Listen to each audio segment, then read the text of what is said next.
Hello, my name is Benjamin Hart. I'm an American attorney and the Managing Director of Integrity Legal here in Bangkok, Thailand. As the title of this video suggests, we're discussing K-1 fiancé visas, wills, and estate planning. Now, these would seem to be two disparate topics that would not seemingly blend together, if you will, or interact much. But in point of fact, they can, and this is especially the case where we've seen the immigration apparatus become increasingly inefficient and candidly increasingly slow as time has moved forward. And we're definitely seeing that right now, leaving the Biden administration, going into the Trump administration. I have my worries as to whether or not the fiancé visa will continue to operate as it currently does. I'm kind of hoping that the second Trump administration realizes that there is a big difference between legal immigration and illegal immigration. But let's set that aside for the moment and recognize that, look, sometimes there's a scenario where bringing one's loved one into the United States as a fiancé is optimal for a variety of different reasons. And let's just set aside the visa for a moment and now get into practicalities. What happens if you pass away while processing a K-1 fiancé visa? Well, it depends on the circumstances.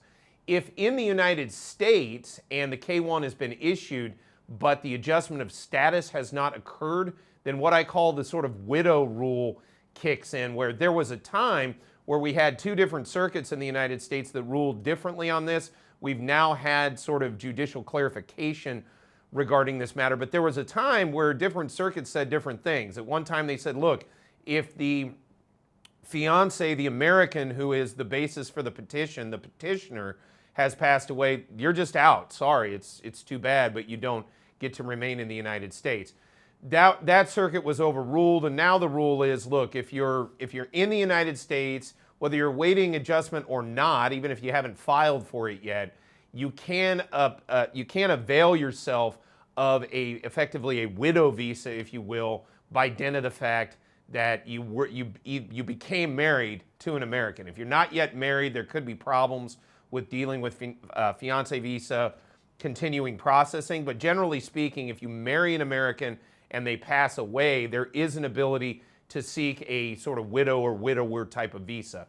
I've discussed that in other videos, not going to go into great detail on that here. But another thing to bear in mind is, yeah, estate planning can be especially important during this. Again, for people that don't understand, it's because people are sort of saying, well, the K-1 fiancé visa, what's that have to do with my will or anything? Well, look, it could take over a year to get one of these visas issued. It could take even longer, depending on circumstances. And then on top of it, you got to deal with getting them adjusted into green card status.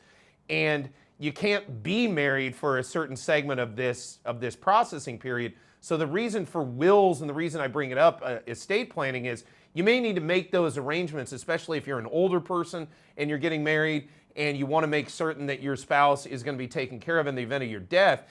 That said, you may not be able to get legally married to avail of the benefits of legal marriage for purposes of estate planning. The way around that, or not around it, but the way to deal with it, is to go ahead and make sure you have your will and your estate plan in order, notwithstanding the fact you have to remain unmarried in order to process the fiancé visa. And then at the end of the day, if something does happen, but you've subsequently married while you're waiting for adjustment, yes, that person could avail themselves of a widow visa.